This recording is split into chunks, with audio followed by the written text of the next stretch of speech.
That's the first time anyone's ever seen me do that. How you going, Patreon supporters? Well, how you going, everyone? This won't be going out to anyone else except for you guys that support me on Patreon. So I'm going to try to do this in the one take and show you the whole thing, even me clicking at the start to get the mic right. So the only editing I'm going to be doing is editing this mic and timing it with the camera, and that's how I come in.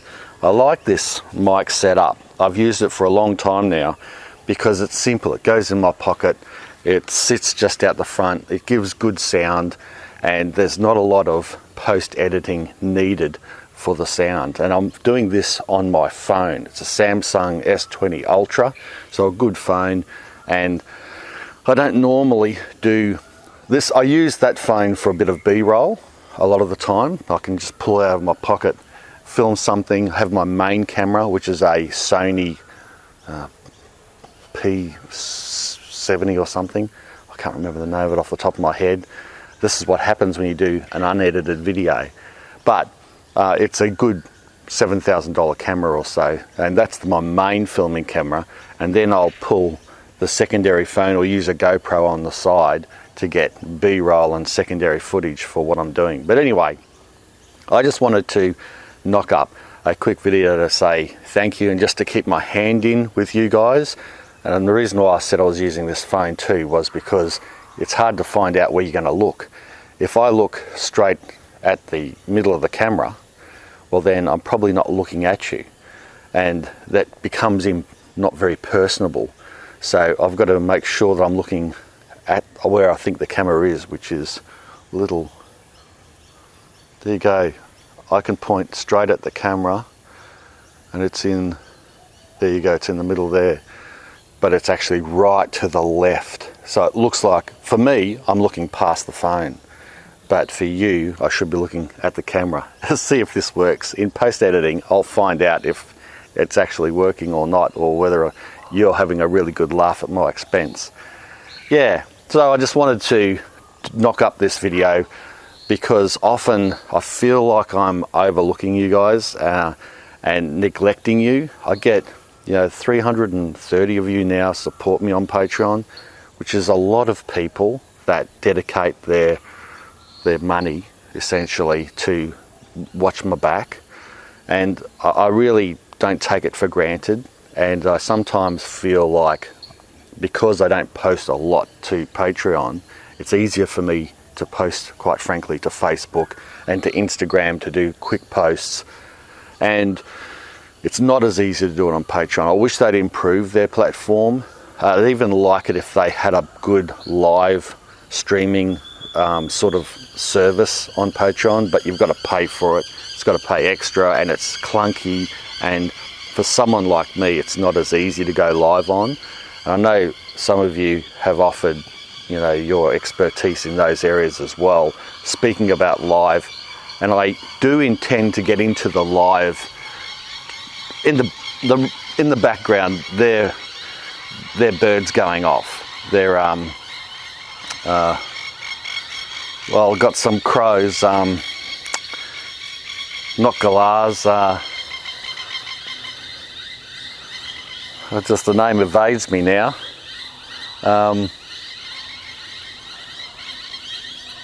But they'll swoop you. They've got a little poison spike on their wing, and if they get you with it, it can be quite nasty. Plovers, that's what they are, plovers. And they're mating at this time of the year, and they're always around. So that's what that ruckus is. They're starting to go away over to the neighbour's property now. But yeah, so what was I talking about? Yeah, you've got my back. And so I like to do these little one-off videos occasionally because, I promised like I'm going to be doing podcasts. I never promised I'd do them regularly, but I still would like to do more of them as well.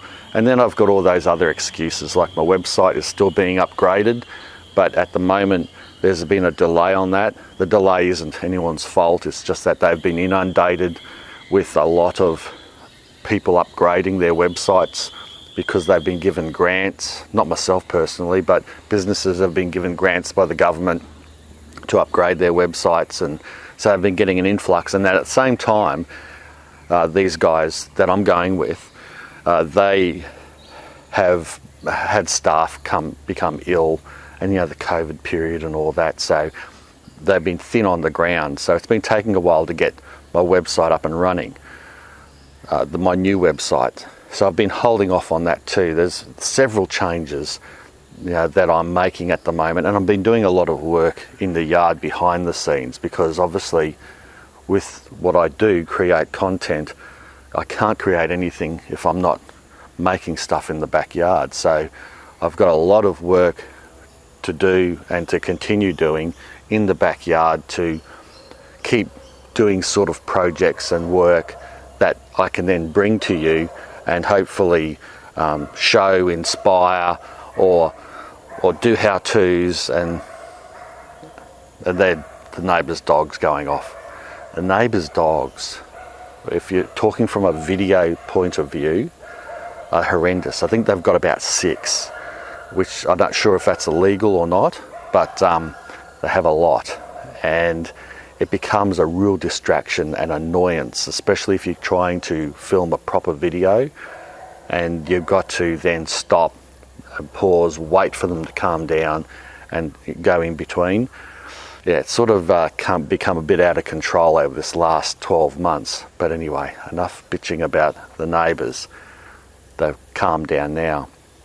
Yeah, so there's been a lot going on, and I've got to do a lot behind the scenes to get this whole thing going. And like I've said it many times before, I love doing it.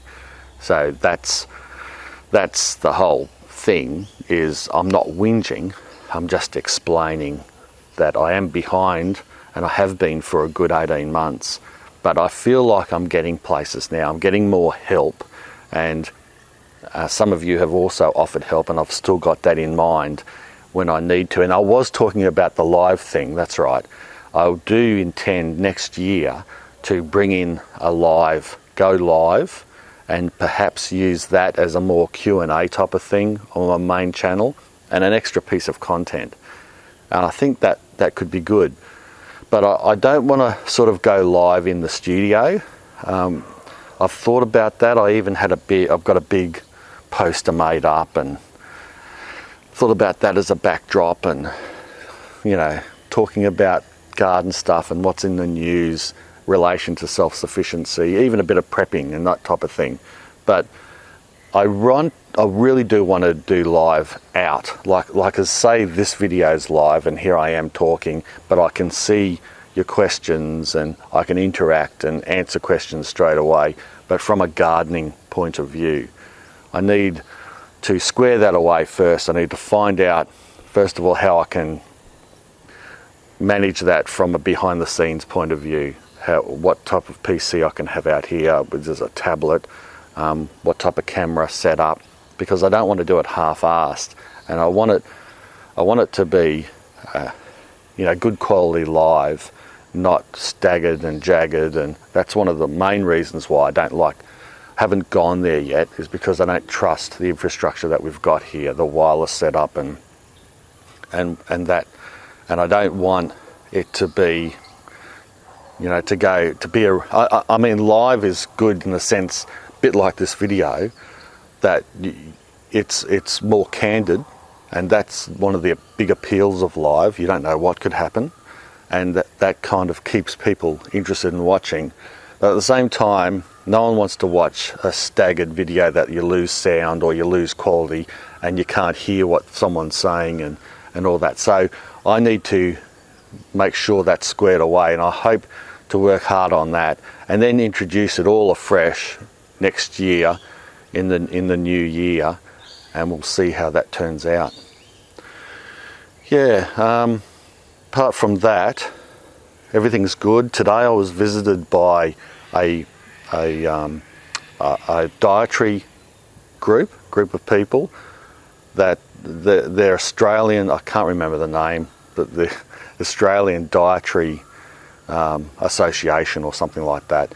The board came out and saw me, and the reason they came out was because I have a friend that's on the board, and she asked as a favour if I would have a chat to them and show them around the property, as well as have a talk about how I could maybe help. They've got a campaign coming up soon about trying to get more people eating veggies. One of the statistics they gave me today was, and it was quite shocking, was that only 4% of Australians, 4% of Australian adults eat vegetables every day. And so that was quite outstanding. I thought that was quite weird. I mean, but yeah, that is. So they want a health campaign run, and they want me to be part of that, and I'll do my best. So they came out and we had a bit of a meeting about that, and it went really well. I actually took them for a walk around. We picked some tomatoes, we picked some garlic chives and stuff, and I had some beautiful Italian bread, stone made. I didn't make it, got it from the store, but I cut it up and I toasted it on both sides, and we made a bruschetta out of that. So the garlic chives, I didn't rub any garlic on top, but we used olive oil, chopped fresh beautiful tomatoes, and some garlic chives on top, a bit of parmesan, shaved parmesan cheese, and some salt and pepper. And I tell you what, that was a ripper. And plus we've still got oranges. Even though we're coming into summer, we still have oranges on the trees, because the Valencias, they ripen later and they hold on the tree for a long time. I've done videos about that. But anyway, we were able to pick some oranges on the way back before we sat down and had a bit of a meeting and had some late morning tea. And I squeezed the orange juice as we were there, and we had fresh orange juice as well as the bruschetta. And so, yeah, it was a very nice hour and a half or so. And they had a good time. So, yeah, that's what happened today. I was intending to do some filming today and perhaps get a video out tonight, but that wasn't to be. And I've got a fairly busy weekend coming up, so I'll probably do some filming on Sunday and maybe get a video that I've been working on released Sunday night, which is fine. You know, if I like to try to get 2 videos out on my main channel per week if I can, because that just keeps you relevant for a start. But people want information and people like these types of videos, and so I just try my best to get that content out. And regardless, yeah.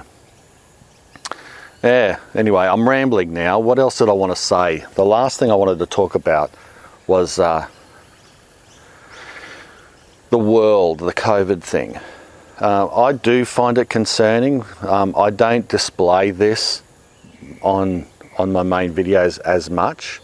I might drop hints here and there about my concerns or the worries that I have, and how self-sufficiency can help you with those types of things. But behind the scenes, I am pretty concerned. I think the world is, I'm not saying the end of the world or anything is coming or anything like that. I just think hard times are on the way for a lot of people, and I hope it's not true, but Mozzie just bit me. I hope it's not true that hard times are coming. Just the signs are pointing that way. I don't have a lot of hope in our politicians at the moment. I don't think they're doing a very good job at not with the controlling of the COVID thing. I just think they're not having a good job at managing the COVID crisis. I think that could have been managed a whole lot better and differently. I'm not going to deep dive and give you my political and everything views on it, because it's not relevant. A lot of you are just here interested in me growing and self-sufficiency, and that's why I don't like to touch on it too much more. I do a little bit in my writing on my website, and I will continue to blog about more politicised things, but talking about it and that, probably stay clear. Suffice to say that I think they could be doing a much better job, and I think some of the moves they're making and the debt they're going in, and I just don't think it's right. I think it could make a recession that we probably didn't have to have even worse. And if that happens, well then I think people who are growing their own food and have that to fall back on, and maybe keeping some chickens and that, will be in a much better position than those without. And those with a little bit of land as well, I think will be in a much better position just for your sanity, especially if the lockdowns continue and we have to go back into this again. I just think that there needs to be a different mindset when a situation like this arises. Who's saying it won't happen again? Who's saying there won't be another separate COVID disaster in 12 more months' time once they've got a vaccine and this is done and dusted? What's stopping another worldwide virus coming out? If they even get to the bottom of where this other one started, we all know it started in China, but there's been no real push towards finding the root of it. That's a cockatoo, a white cockatoo coming over. So, and there doesn't seem to be a big appetite to talk about these tough subjects either. And we need to investigate these types of things. This has wiped out lives. This has cost so much money. This has wiped out businesses, livelihoods. And if it hasn't killed people, which it has, it's killed people's businesses and livelihoods, which is, you know, people will say, well, not as bad, but it is as bad if someone decides that they can't go on anymore because of what this COVID thing has caused. So what I'm saying is it's costing lives even if they don't get the virus. And I think that is, you know, monstrously sad. And I feel for these people, and I just wish that it could be tackled in a bit of a better way. But I'm not the politicians, I'm not in charge. All I can say is that I just think that from past performance, it might not get better. And I just think we should be prepared for that. And if it does get heaps better, well then all well and good. That's great. But I'm just saying, you know, if you haven't got into gardening and growing your own produce and keeping a few chickens at this stage, well maybe I think, you know, get into it. Like I say, get into it sooner than later and be more prepared. And that way you can grow your own food when times get tough. It's even hard now to find people to pick the fruit. A lot of the fruit is getting dug into the ground here in Australia because they can't find people to actually pick the fruit and vegetables to bring to market, and that's pushing prices up. And as we know, yeah, that's not great. But the other thing that I was saying about it is it's not necessarily living off your own land. It's the fact that you can get out and you can get away from the mess out there. And if you are locked up, you can have at least some property to roam around in. You don't need a big acreage, but you do. It's good to have a bit of a backyard to be able to do this. Yeah, that's just my thoughts. It could be delivered a whole lot better, but like I said, I'm doing this in the one take. You're seeing everything, the ums and ahs, the dogs barking, the cockatoos flying over, and me running over things, and probably not my finest video, but at the end of the day, I just wanted to put something out for you guys. Just a heartfelt thank you for your support. I know you sit by, and I know you're going to say, several of you will probably say, we don't care about you having to, you know, talk to us on camera and do that. I want to. I know you don't compel me to, and I know I'm not going to lose you because I don't post a whole lot of stuff on Patreon and pander to you or anything like that. I know that because you're not the type of people who would support someone like me who would expect that, you know. So I'm not doing it because of any pressure. I'm just doing it because I really seriously just want to thank you for your support, and I want to let you know that you are in my mind. I do think about you, and I think about that 330 odd of you who are supporting me on this channel, and I think, you know, that is really generous and very helpful. All right, that's all I've got to say. Thanks a lot for watching. Bye for now.